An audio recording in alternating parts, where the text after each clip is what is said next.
And welcome to Prime News on My Major Prime. You're welcome to the Wednesday edition of the news. Thanks for choosing My Major Prime. We're live from Fengudrombange in Douala, the economic capital of Cameroon. My name is Gienda Peldrin Blanche King. To begin the news this evening, we bring you updates on hearings at the Upper House of Parliament in Yaoundé. The settlement bill for Cameroon in 2019 alongside 4 other bills have been adopted. They were adopted yesterday. Details in the following report with Darling Gunday. As the November plenary session continues to unfold, the senators from all the 10 regions of Cameroon are leaving no stone unturned in a bid to ameliorate the socio-political landscape of the country. Proof of this comes with the recent adoption of the settlement bill for 2019 in Cameroon, plus 4 others authorizing the President of the Republic to ratify some international reports, but not without a clear-cut reason for their adoption. Defending the settlement bill was the Minister of Finance, Paul Mutazei, who was contextually put on the hot seat following a series of questions bombarded at him by some senators. And according to the minister, here are reasons to the importance of the settlement bill. The settlement bill, there is a report made by the audit bench of the Supreme Court, and they have said that we can see a slight improvement in the execution of our budget. Still during the plenary session, the same Minister of Finance was before senators again to defend the multilateral convention on tax treaty relating to profit shifting, and according to him, this is what Cameroon stands out to benefit from this agreement. This convention aims at helping the countries, and countries as ours, underdeveloped countries are ours to make all those enterprises, those multinationals to pay their taxes in the country. Again, the worries of some senators on the migration agreement between Cameroon and Switzerland were brought forth by Senator Henry Kemende. Why the special attribute to the relationship between Switzerland and Cameroon? Minister Lejeune Belambela debunked the senators' worry, stating that the agreement aims at defining cooperation in the migration agreement. The Minister of External Relations also defended the President of the Republic to ratify supplementary Carthagenal protocol on biosafety, while the last bill on the air transport between Cameroon and the United Arab Emirates was defended by the Minister of Transport.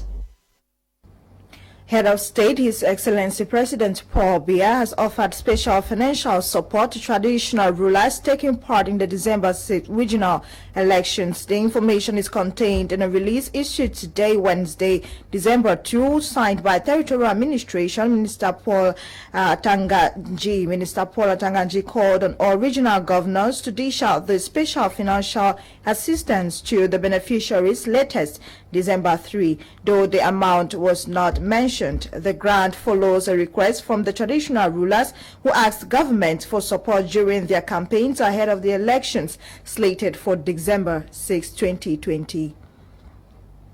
For developments of the fire incident at Gide North region of the country that consumed about 14 members of a family on Thursday night, Minister of Territorial Administration Paul Atanganji was in the North region recently to extend sympathy from the head of state, President Paul Biya, to bereaved family members. Audrey Zatsa completes this story. The bereaved family of the 13 people consumed by flames in the night of Thursday 26 to Friday 27th November in Gide, North region of the country, precisely at a neighborhood called Sodekoton, has received a heartfelt message of condolences of the President of the Republic via his envoy, Minister of Territorial Administration, Paul Atanganji. The head of state gave us the instructions to come and extend his heartfelt condolences to the bereaved families and to extend the condolences of the First Lady and to tell them that the government will assist them in these difficult moments. Abdul, 15 years old, occupant of the house, was able to escape the fire and got away with a few burns, as Dr. Aminatou Babala tells us. Il a survécu. On l'a évacué par des moyens médicalisés à l'hôpital de district. À son arrivée, on a classé, c'était une brûlure stade 2 superficielle Donc on a fait un pansement et l'hôpital s'est chargé des soins du patient gratuitement. Présentement, le patient est stable et en observation. The Minister of Territorial Administration recounts that such fire incidents have been occurring in the region. Not long ago, the Dios residence was burned down to ashes completely. The residents of one of the judges here had the same situation. When they are building, they should try as much as possible to respect certain distancing. The incident, which was caused by a burning spiral insecticide, has left many still in shock. Reports confirm several patients have died within 5 months following the shutdown of hemodialysis center at the Beretua Regional Hospital. It is the same situation in the far north region and other parts of the country. A tape content in the French language. Comme des mouches, les malades de l'insuffisance rénale meurent. Depuis le 6 juin dernier, date de fermeture du centre d'hémodialyse dans l'hôpital régional de Bertois. Au moins 20 décès sont enregistrés en l'espace de plus de 5 mois pour des raisons de manque de kits d'hémodialysation. Nous n'avons pas de kits de dialyse pour pouvoir dialyser les malades.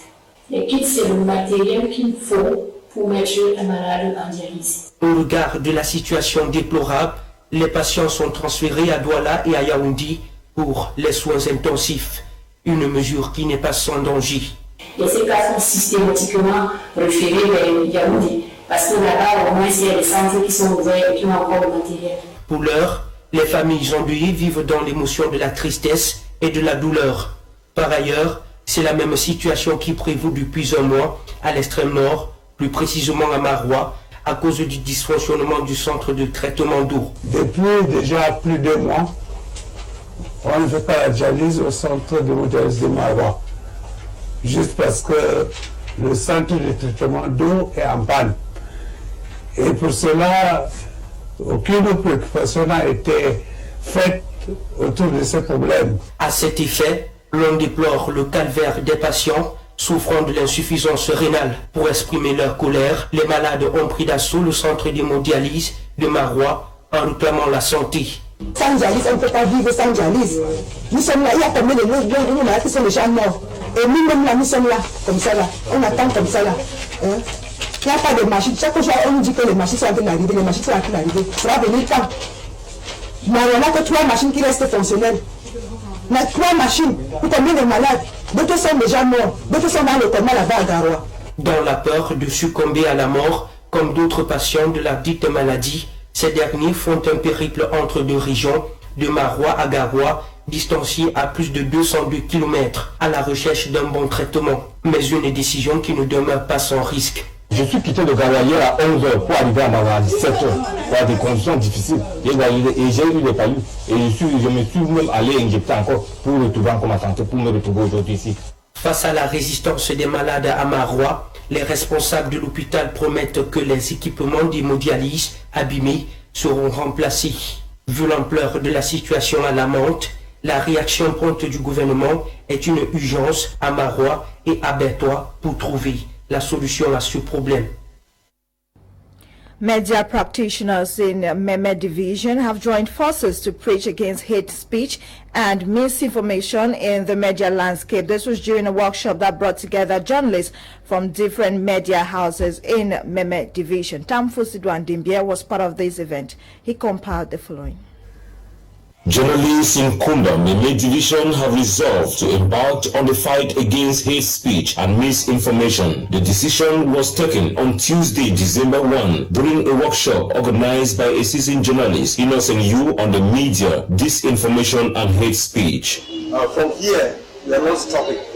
I'm not stopping. I think this has given me a push how to move ahead with the task force so that the press can start educating the public on the adverse effects of hate speech. Hate language is either promoted by individuals or persons against individuals or groups due to their religious, political, or even tribe. The practice has continuously been propagated in Cameroon, especially within the context of the Anglophone armed conflict. Talking during the workshop, Barrister Tala Aga Christopher insisted that there are legal provisions related to the practice of hate speech in Cameroon. That hate speech, especially that linked to tribalism, is is now punished by the Cameroon Penal Code. He went further to state that following Article 241 of Law Number 2016/7 of the 12th of July 2016, contempt of races and religions, words on social media in addition to the traditional media which denotes tribal hatred are punishable. People who contravert hate speech might either go to jail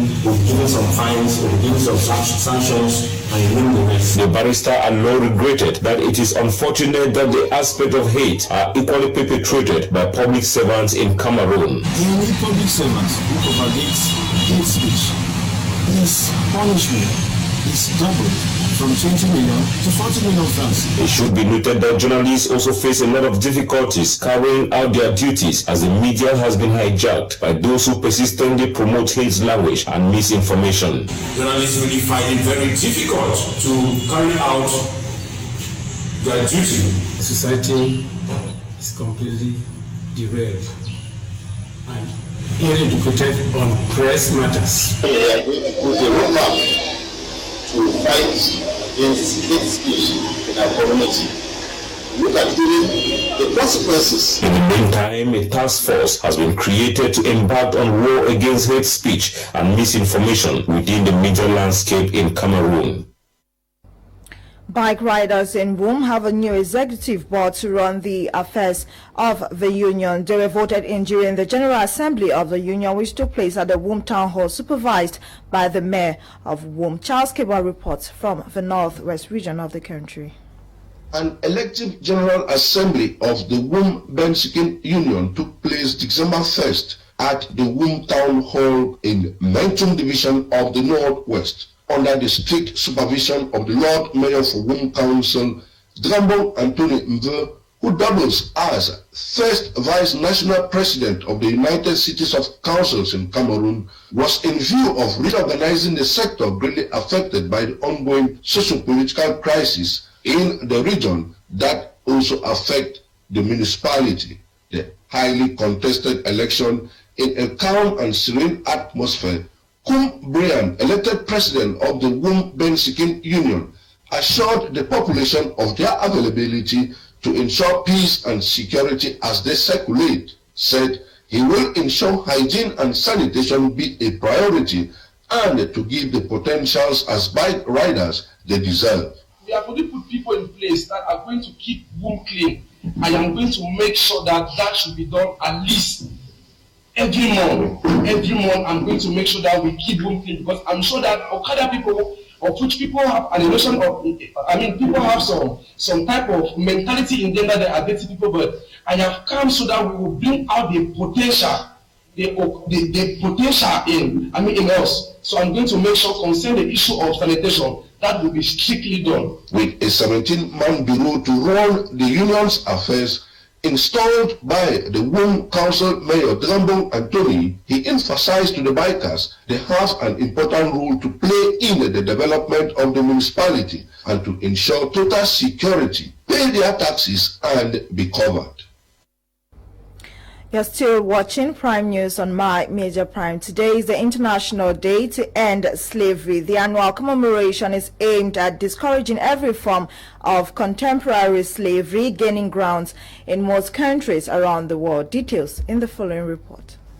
December 2 marks the date of the adoption of International Day to End Slavery by the United Nations General Assembly for the suppression of trafficking in persons, forced labor and other negative vices. The focus of this day is on eradicating contemporary forms of slavery like child labor, forced recruitment, sexual exploitation, just to mention but these. According to the International Labour Organization, there are currently an estimated 21 million forced labor victims worldwide, despite the new legal binding protocol designed to strengthen the global efforts to eliminate forced labor.